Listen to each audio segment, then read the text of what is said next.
Hey y'all, welcome to Rat Pod. If you're new here, welcome for the first time, and if you're one of my esteemed subscribers, welcome back.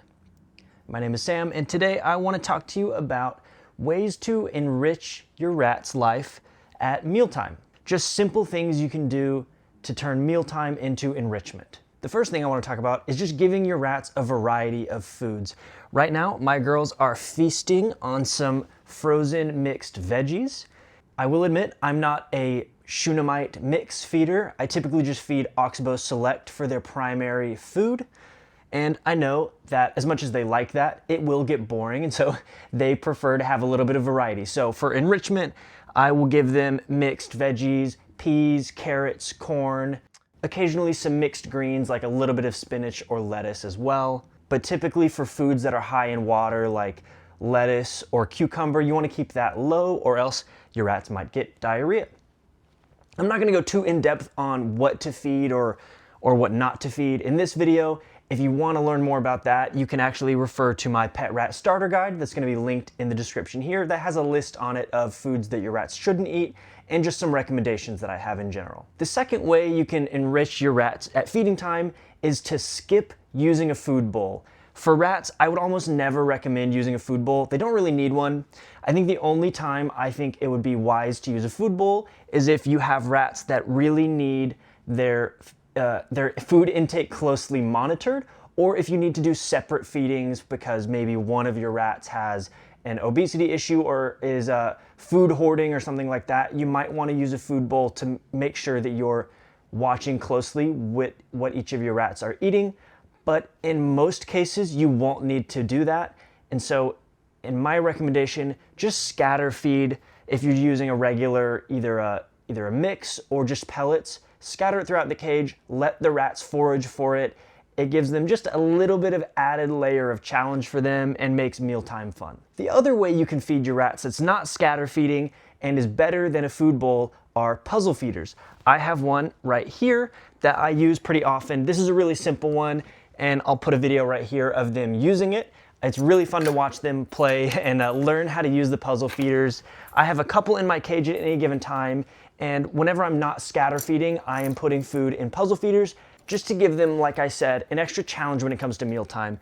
If you're not giving them enough mental stimulation for their food, they can get bored, and it's just really fun to watch them eat and use the puzzle feeders.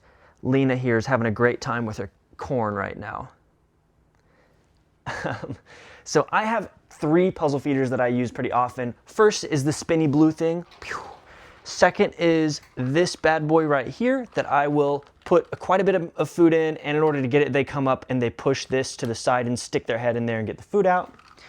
And then the third one that I don't have in the cage right now, but I'll show you right here, is a little plastic tube with holes in it that you can fill with food, and they have to take little nibbles off of the pellets and figure out how to get them out of the holes. It's pretty fun to watch as well. I will say with that one, it does wear and tear a lot faster than the other puzzle feeders just because they have a tendency to chew on it. The good thing is it's really cheap. You could order a couple of them for not too much, and you might have to replace it every couple of months if it gets chewed up too bad. And you also do have to clean it pretty often because if it sits on the floor of the cage, they are going to pee on it. In the vein of puzzle feeders, I actually often like to DIY a little puzzle feeder of my own. Super simple. You take a little cardboard toilet paper roll and you fold up the edges on one end, put some of your pellets in there, fold the edges closed on the other end, and then you plop that into the cage and watch them try to pry it open. Most of the time, they're just going to end up chewing straight through the cardboard to get to the food, but sometimes I've seen them struggle and get their little paws on the edges of the cardboard and open it and stick their head in. Really funny to watch them do that. If you want to take it up a little bit of an extra level, you can use an egg carton or something like that. Put some food in it and then stuff it with paper or something else just to give them another layer of challenge in order to get the food. Anything that requires them to use their problem-solving skills, use their brain in order to get the food, is going to be a really nice treat for them and a challenge for them that keeps their brains stimulated. The last thing you want is a bored rat. As a little bit of a story time as an aside. I noticed that my girls were a little bored lately. I think I under-cluttered their cage for a few days while I was cleaning some things, and they didn't have quite as much in the cage to play with. And I discovered that they discovered they could chew on the plastic tub here. So now I have a little hole on the plastic tub that I have to deal with.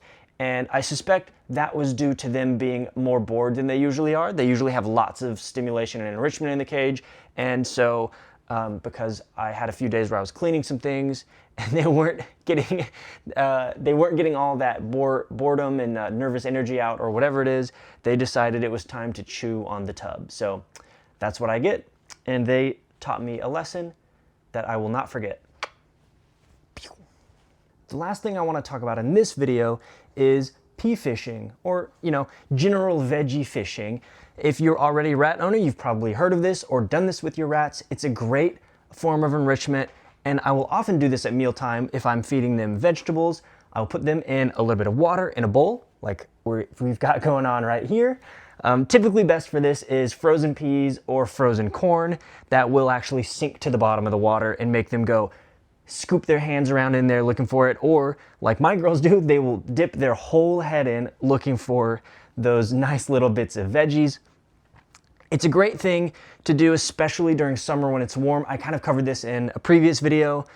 Feeding frozen veggies helps keep their body temperature down, but also providing them a water bowl like this gets a little water on their fur, which will help through evaporative cooling. It will cool down their bodies if they're getting overheated. But this is just a way to kind of level up your mealtime with your rats. It's something that's gonna be really fun for them. I've noticed that my girls kind of go crazy for this. And now if I ever leave a glass of water around, they will dip their heads in it looking for veggies. Because we do this so often, they just assume that all water sources have vegetables in them. And Miss Baker just ran off with a piece of corn, and I'm probably gonna find that in my pillowcase later. So it's a problem for later. You can see Lena sorting out the veggies she doesn't really want, eating the meat out of the pea and leaving the shell, of course. I would recommend when you're doing pea fishing or corn fishing, keep the water level relatively low. I typically do about an inch of water. I don't want them having to get fully submerged in there, mainly because I think they probably won't want to do that. But secondly, obviously you don't want to create any hazards for your rats, and I would only ever do this while supervising them. I wouldn't just leave them to their own devices with a giant bowl of water. But believe it or not, rats are actually remarkably good swimmers, and they can hold their breath for like 3 minutes. And I think I have a video somewhere of when Miss Baker dives her head under the water, the way that their ears are formed, their ears naturally fold closed when they go underwater to keep water out of their ears. It's pretty crazy. Rats are awesome. If you have other things that you do with your pet rats during mealtime, drop them in the comments below. I'd love to hear those from you as well. If you're new here, thanks for watching. I'd love for you to subscribe because I will be posting more pet rat tips and tricks on about a weekly basis moving forward. So excited about that. There is definitely more to come. I'll see you guys in the next one. Adios.